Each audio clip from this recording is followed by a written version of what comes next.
ଚାଲନ୍ତୁ ଏବେ ନଜର ପକାଇବା ମୁଖ୍ୟ ଖବର। ଅପରେସନ୍ ସିନ୍ଦୁରକୁ ନେଇ ବଡ଼ ଖୁଲାସା କଲେ ଆଇଏଏଫ୍ ମୁଖ୍ୟ ଏପି ସିଂ। ଶୁକ୍ରବାର ଦିନ ଏକ ବଡ଼ ଖୁଲାସା କରିଛନ୍ତି ଭାରତୀୟ ବାୟୁସେନା ବା ଆଇଏଏଫ୍ ମୁଖ୍ୟ ଏପି ସିଂ। ସେ କହିଛନ୍ତି ଯେ ପାକିସ୍ତାନ ବିରୋଧରେ ଭାରତୀୟ ସେନା ପକ୍ଷରୁ ହୋଇଥିବା ଅପରେସନ୍ ସିନ୍ଦୁରରେ ଆମେରିକା ନିର୍ମିତ F-16 ଏବଂ ଚୀନ ନିର୍ମିତ JF-17 ଏବଂ ସମେତ 8-10ଟି ପାକିସ୍ତାନର ଲଢୁଆ ବିମାନ ନଷ୍ଟ କରାଯାଇଛି। 93ତମ ବାୟୁସେନା ଦିବସ ପାଳନରେ ଭାଷଣ ଦେଇ ଭାରତୀୟ ବାୟୁସେନା ମୁଖ୍ୟ ଭାରତୀୟ ବିମାନ ନଷ୍ଟ ହେବା ସମ୍ପର୍କରେ ଦାବିକୁ ମଧ୍ୟ ଖାରଜ କରି ପାକିସ୍ତାନ ଦ୍ୱାରା ଏକ ମନୋହର କାହାଣୀ ବୋଲି କହିଛନ୍ତି। ପରବର୍ତ୍ତୀ ଖବର। ଠିକ୍ ସମୟରେ ଟ୍ରମ୍ପଙ୍କୁ ଧକ୍କା ଦେଲେ ପାକିସ୍ତାନ। ଗତ କିଛି ମାସ ଧରି ପାକିସ୍ତାନ ଆମେରିକାକୁ ବିଭିନ୍ନ ଉପାୟରେ ସନ୍ତୁଷ୍ଟ କରିବାର ଚାଟୁକାରିତା କରିଚାଲିଛି। ଆମେରିକା ରାଷ୍ଟ୍ରପତି ଟ୍ରମ୍ପ ମଧ୍ୟ ପାକିସ୍ତାନକୁ ନିଜର ପରମ ହିତୈଷୀ ବୋଲି ଭାବୁଛନ୍ତି।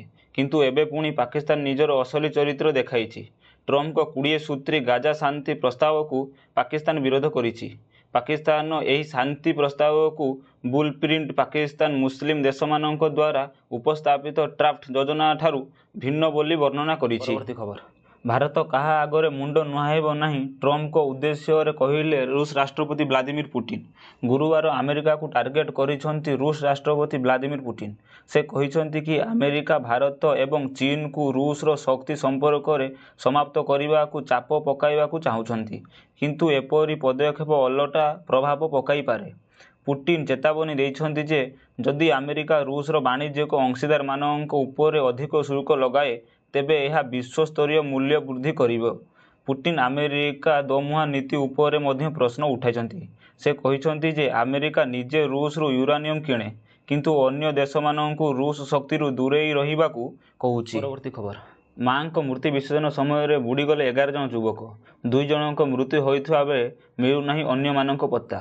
ମୂର୍ତ୍ତି ବିସର୍ଜନ ସମୟରେ ଅସାବଧାନତା ହେତୁ ଉଣ୍ଟଗଣ ନଦୀ କୂଳରେ ଶୋକାକୁଳ ପରିବେଶ ସୃଷ୍ଟି ହୋଇଛି।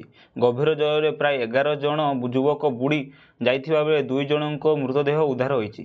ଜିଲ୍ଲା ମାଜିଷ୍ଟ୍ରେଟ ଅରବିନ୍ଦ ମାଲାପ ଏବଂ ଡିସିପି ପଶ୍ଚିମ ଜୋନ୍ ଅତୁଲ ଶର୍ମା ଘଟଣା ସମ୍ପର୍କରେ ଖବର ପାଇ ତୁରନ୍ତ ଘଟଣାସ୍ଥଳରେ ପହଞ୍ଚି ଆହତଙ୍କ ଉଦ୍ଧାର କରି ଚିକିତ୍ସା ପାଇଁ ହସ୍ପିଟାଲରେ ଭର୍ତ୍ତି କରିବାର ବନ୍ଦୋବସ୍ତ କରିଥିଲେ। ଅକ୍ଟୋବର 9 ତାରିଖରେ ଭାରତ ଆସିବେ ତାଲିବାନ ବୈଦେଶିକ ମନ୍ତ୍ରୀ। ଆସନ୍ତା ଅକ୍ଟୋବର 9 ତାରିଖରେ ଭାରତ ଗସ୍ତ କରିବାକୁ ପ୍ରସ୍ତୁତ ହେଉଛନ୍ତି ତାଲିବାନ ସରକାରଙ୍କ ଆଫଗାନ ବୈଦେଶିକ ମନ୍ତ୍ରୀ ଆମିର ଖାନ ମୁତାକି, ଯାହାକି ଏକ ଐତିହାସିକ ଘଟଣା। 2021 ମସିହା ଅଗଷ୍ଟ ମାସରେ ଆଫଗାନିସ୍ତାନରେ ତାଲିବାନ କ୍ଷମତା ଦଖଲ କରିବା ପରେ ଏହା କାବୁଲରୁ ନୂଆଦିଲ୍ଲୀକୁ ପ୍ରଥମ ଉଚ୍ଚସ୍ତରୀୟ ଗସ୍ତ ହେବ, ଯାହା ଭାରତ ତାଲିବାନ ସମ୍ପର୍କରେ ଏକ ନୂତନ ଅଧ୍ୟାୟକୁ ଚିହ୍ନଟ କରିବ। ପୁଲିସ ସୂଚନାଦାତା ଦର୍ଶାଇ ଗ୍ରାମବାସୀଙ୍କୁ ହତ୍ୟା। ସୀମାନ୍ତ ଛତିଶଗଡ଼ ସୁକମା ଜିଲ୍ଲା ପୁଣି ନକ୍ସଲ ହିଂସା ଦେଖିବାକୁ ମିଳିଛି। ପୁଲିସ ସୂଚନାଦାତା ଦର୍ଶାଇ ଜଣେ ଗ୍ରାମବାସୀଙ୍କୁ ଅତି ନିର୍ମମ ଭାବେ ହତ୍ୟା କରିଛନ୍ତି ନକ୍ସଲ। ଗତକାଲି ରାତିରେ ସଶସ୍ତ୍ର ନକ୍ସଲ କିଷ୍ଟରାମ ଥାନା ଅନ୍ତର୍ଗତ ସଲାତଙ୍ଗା ଗ୍ରାମରେ ପହଞ୍ଚିଥିଲେ। ଗ୍ରାମର ରବି ସୋନାଙ୍କୁ ଖୋଜିଥିଲେ। ଗ୍ରାମବାସୀ ନକ୍ସଲଙ୍କୁ ଅଟକାଇବାକୁ ବହୁ ଚେଷ୍ଟା କରିଥିଲେ, କିନ୍ତୁ ରବା ସୋନାଙ୍କ ଘରକୁ ଯାଇ ତାଙ୍କୁ ଘରୁ ଟାଣି ଆଣି ଲାଠି ଏବଂ ଠେଙ୍ଗାରେ ନିର୍ମମ ଭାବେ ମାଡ଼ ମାରିଥିଲେ। ଗ୍ରାମବାସୀ ଏବଂ ପରିବାର ଲୋକଙ୍କ କାକୁତି ମିନତି ସତ୍ତ୍ୱେ ନକ୍ସଲ କିଛି ଶୁଣିନଥିଲେ। ପରେ ଜଙ୍ଗଲକୁ ନେଇ ଅତି ନିର୍ମମ ଭାବେ ହତ୍ୟା କରିଥିଲେ। ପରବର୍ତ୍ତୀ ଖବର। ଫେରାର ଦୁର୍ଦାନ୍ତ ଅପରାଧୀ ସୂଚନା ଦେଲେ ମିଳିବ 50,000 ଟଙ୍କା। ଚୌଦ୍ୱାର ଜେଲରୁ ଫେରାର ଥିବା 2 ଜଣ ଦୁର୍ଦାନ୍ତ ଅପରାଧୀଙ୍କ